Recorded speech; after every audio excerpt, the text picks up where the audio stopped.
tea. Tea production for the month of May 2019 decreased to 37.75 million kgs compared to 43.35 million kgs recorded during the corresponding month of 2018. Notably, owing to improved wet weather conditions experienced in all tea growing areas, production for the month of May was, however, higher than that of April 2019, which stood at 26.13 million kgs. And now maybe, Mr. Boaz, we can look into what you do. Who is Boaz Katah, and who, and maybe let's just start with who is Mr. Boaz Katah before we go into what Tumoi tea is all about.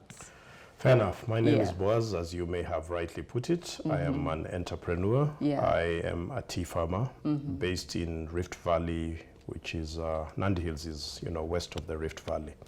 So is that sufficient introduction about Boaz, or you need to know more about me? Okay, super. So what led you to start a tea factory? I was born in Nandi Hills. I was born in the tea-infused fields of Nandi Hills. So I guess most naturally, tea is what I only grew up knowing all my life. But specifically, which we'll explain further, is the kind of tea we process is what we'd call a specialty tea. So maybe it's what led me to start a specialty tea factory. And it is an event where I traveled out of this country for a tea exhibition. Very proud knowing that tea is sold in Kenya, only to realize that we don't have any specialty teas. So that is what challenged me to say, I need to start a specialty tea factory. Wow. Okay, so what is the process or source for your tea leaves, and how do you work with the farmers? So have you been to a tea field? Yes, okay, I have. Fair enough. Now, the way tea grows, for most, local people, you would see all the green plants and they all look the same for you. But realistically, Kenya has over 100 different tea breeds. So for us, that's why we say it's specialties. We don't mix all these breeds and bungle them into one product. When we identify Tabitha, who is a farmer, we come and look at your farm and say, what breeds are you growing? You may not even know them yourself. We single out the breeds that we like. We tell you, we love these breeds. We're going to buy them from you. And then that's how the relationship begins. So what kind of specialty tea are you processing? So based on the breeds, we end up with a variety of teas. We have black tea, green tea, purple tea, white tea. So based on all these kinds, we have an array of up to 6-7 different types of teas. So what is the correlation between you and the farmers, or how you get the tea leaves? Do you have another mechanism of outsourcing for the tea leaves? Yes, so entirely 100% Tumoi tea buys leaf from farmers. We don't grow our own tea. So we work with a number of farmers, over 200 in Nandi Hills area, where we come, say, we like your leaf, this is how we are going to buy this leaf from you, and then go on a daily collection, and that's the relationship. So at the end of the day, it's on a contract basis? To an extent, I would say yes. Yes. So how is the production output like within your company? How many kgs, maybe you can say, that you process in a day? Just take us through the whole production process within your company. So as I said, it's working with farmers, small-scale farmers mainly. We collect leaf from about 200 farmers. Ideally, we would receive about 4,000 or 5,000 kilos of leaf on a daily basis. That's very small scale for ordinary tea factories, but this is a high-end kind of processing. Now we receive the leaf in our facility and then go through the production process. As I mentioned earlier, we have different teas we produce, black, green. So we'll sit that there and say, what tea do we want to produce? What's the market asking for? What purchase orders do we have? And depending on whether we want to make it, the same leaf can end up making a black tea or a green tea. It is just altering the process based on the orders that we have for the day. And looking at the orders that you have for the day, which tea can you say sells most?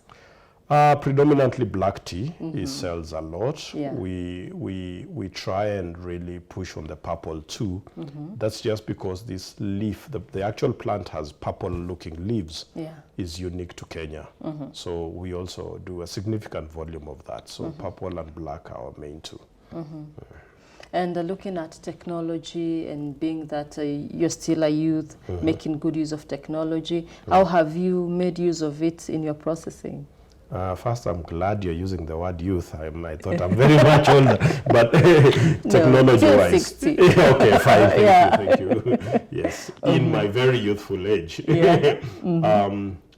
So we've incorporated a lot of technology, and more so in telling the story about of our farmers. So Tumoi Teas is really active on social media. You know, a lot of hashtag posts and a lot of live, videos on Facebook and everything. Social media is one technology we've anchored on the marketing perspective to be able to tell the story of the Kenyan tea farmer.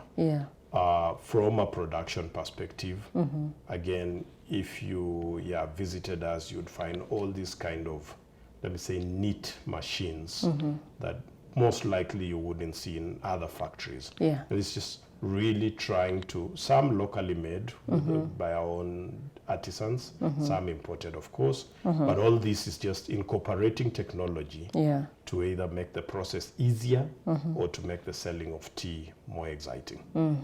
And looking into that, to make it easier or more exciting, what can we say are the challenges that are facing, or rather facing you as a specialty tea processor, or just generally tea processing companies in the country? A number of them. One, your intro actually stated a fact that the year 2019 had less production earlier in the years as compared to 2018. And the reason for that is climate change is now bringing issues of drought and reliable weather patterns. That is not working favorably for the tea industry. That's number one. Another issue that I think I would highlight is the opposite of that is sometimes we have too much leaf, glut in the market, prices drop. Kenya has entirely dependent on, not entirely, but predominantly dependent on, Pakistan, Iran, Sudan for tea marketing. And those are our markets. So when we have instability in those regions, unfortunately, again, that, there is right now a U.S. embargo against trading with Iran, which basically means we cannot sell tea to Iran, shut off the market. That's a challenge. Specialty tea, narrowing it down to that, is Kenya is not really known yet for specialty tea, whereas most of the other countries produce, we are not known for that. So I think there's still a major issue in marketing and, telling people, yes, we have this great tea that you should also try from Kenya. Which is really amazing, because now looking at revenue returns at the end of the day as a specialty tea processor, what numbers can we talk about? Not very big, but quite exciting for a small producer. Without going into many details, I would say, we did about $200,000 in sales. Wow. Or we will do by the end of this year. So it's exciting for us, that's still reasonably a good number in sales. Okay, so leveraging on the global space, how can we position our products or services, innovations, our brands on the global marketplace? Back to what I said earlier, I think courtesy of, social media, all these things, reaching out and connecting to a tea consumer in Australia today is as easy as ever been, I mean, I'm sure there was a time when to even do advertising, probably you'd really need to go look for a company there, put it on a TV there. You don't need to do all those kinds of things right now. Just have a nice thing on Facebook and the whole world will see it. These are days. So I think social media is one that I would really say has broken the barriers and technology, mobile technology, of connections between consumer and buyer. We have a session where we say, talk to your farmer. And we just allow people to tune in from all over the world and directly ask questions to them. So technology has totally cut all the bureaucracy and red tape of communication. And that's when I would really say Kenya as an industry can leverage on not only tea, but I think all young guys doing stuff should leverage on that, Yeah, and looking at the use of technology and diversing from black tea to green tea and looking at value addition within Tumoi Tea Factory, what do you think you can say about value addition when it comes to now an entrepreneur in the tea sector? Yeah, so that's the next thing we want to do. Value addition would be right now we ship all our tea in bulk, but I think the need arises where we are going to say, we, when having sufficient capital, can we, do this into smaller packs here, into tea bags? Can we do blends with, other herbals and retain all the value in Kenya as much as possible? Yes, all the tea we export is value added in other markets, but retaining that value here would definitely be a plus for this country. Great. And so, Mr. Boaz, you participated in the Sinapis competition, where we can say that capacity development and alongside access to capital and a conducive business environment plays a critical role to empower SMEs to play their role in driving the economy. So how has Sinapis helped you to be more competitive? Sinapis is a great program. Have you done it? If you haven't, you should. I just heard about it the other day and I was so excited. I think you should. Sinapis is an awesome program. It's a 16-week journey that I think would definitely change your life. I did it, and in each and every class, I think I went back and changed something about my business. So it is very comprehensive. It has, touches on all aspects of business. You have peers who will challenge you and really, push you to the edge on different things. So did I answer your question, by the way? I think that's But before then, maybe you can take us through the whole process. How did you get into Sinapis in the first place? Okay. So, going to church, I heard about Sinapis from my church, and they have an element of kingdom business. So I really wanted just to understand this further, and I said, yes, I'll sign up for this. And then signed up. I was taken into class, and that's how the journey with Sinapis began. So it's from a church advert that I learned about Sinapis. So what can you say? What can you say now after emerging one of the maybe you are two winners, you emerged top. So what can you say that has brought to you, or what has that meant for your business? First, of course, it's a very humbling experience. The competition was tough, with all kudos to my other competitors. I think they did a very great job. As I said, you are pushed every day, every minute, every second to think very, very hard, and I know, and I with all due credit to Sinapis staff, is that it really makes you narrow your focus, really define who is my market, what is my product, and that is, it looks very easy at the onset to tell yourself, what's my product, who is my market, but then you realize you cannot have a product that you want to sell to everybody. It is actually a very specific person. And narrowing down to that person is a journey that looks easy, but isn't very easy. And I think that's what I would give Sinapis a lot of credit, is in terms of interaction with teachers, interaction with peers. You get really, really specific on what is my product, what is my value proposition, who is my customer, how do I approach it, how do I walk through this with very limited capital.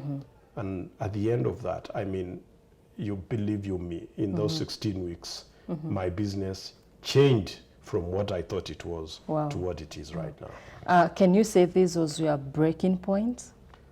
It is probably good to say that, and even I'm trying to look for a more bigger term. I think you take this plane and you've really hit the runway, then you just need now somebody to pull it off so that it starts to fly. Wow. And Synapis does that for you. It has definitely put you on the map. It's the lift-off, yes. Yeah. Yes. So what future are you looking into as a person, as an entrepreneur, and also for Tumoi Tea Factory? For Tumoi, we would want to grow, obviously, like most businesses. Yeah. And, you know, our target, very ambitious, is at the end of the day, we would want to work with 10% of small farmers in Kenya, which is 50,000 farmers. So it's a big number. Yeah. But we believe ambitiously we should be able to do that. But most importantly, we want to play a transformational leadership in the industry, really define Kenya in the global tea map, puts Kenyan specialty tea out there, encourage as many people to, you know, I don't think that's a journey we can do a lot. So we want as many other people to be inspired to say, we'll take up this. After Synapis, I've been called by 2-3, and they said, you know, I like this, I had a similar idea, what do you think? And I say, do it. The market is out there for all of us. Go for it. Let's go for it. So, and now you as an individual, as a farmer, as an entrepreneur, maybe there's someone who is listening to you and they're like, if Boaz made it, I can also do it. Boaz is my neighbor. I can also start my own tea factory and make it. Yeah, so maybe just talk to this person, give them an advice as an entrepreneur who has been quite there. For how long have you been in operation?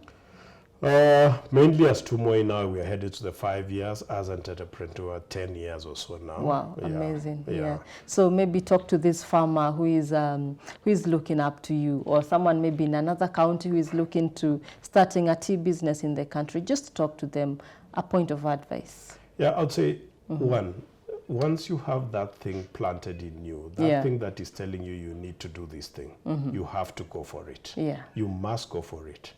But it is not, and I kid you not, it will not be an easy, simple journey. That is never going to happen in any kind of entrepreneurial journey. So you commit yourself, you say, I'm going to do this thing. I expect tons of challenges, but every day that you overcome one challenge, you are headed in the right direction. And at the end of it all, it will pay off. It will definitely pay off. So it's not like, you know, Tumoi Teas, we started yesterday, success, bam, no. It's never like that. It's a journey that you really have to commit to and say, I'm going to do this. You know, I'll seek out advice, I'll listen to everybody. But at the end of the day, every day go to bed saying, today was tough, tomorrow might be worse, tomorrow might be better, but we will keep moving forward. Never ever, there's no reverse gear. Moving forward. All right, so there you have it. And maybe for someone who would want to work with you, looking into sales and marketing to put you out there, how can they get in touch with you? So, yeah, as I said, we are active. You can Google us. If you Google Tumoi Teas, you'll definitely find us. Tumoi is T-U-M-O-I. Find us Facebook, you know, Instagram, all kinds of connections. You know, you can send us an email. Go to our webpage, you know, you'll get our email address there. The webpage is tumoiteas.co.ke. Send us an email, reach out to us, say, you know, hey, what can we do together? Encourage us if you know something that you know you need to tell us where we need to improve. We love talking to people. So great. So Tumoi Tea on their website and Facebook and Instagram, they can get in touch with you there. Yes. Okay, thank you so much, Mr. Boaz Katah, founder Tumoi Tea. And now we take a very short break, and when we do come back, Miss Stephanie Waswa will be taking us on the roads.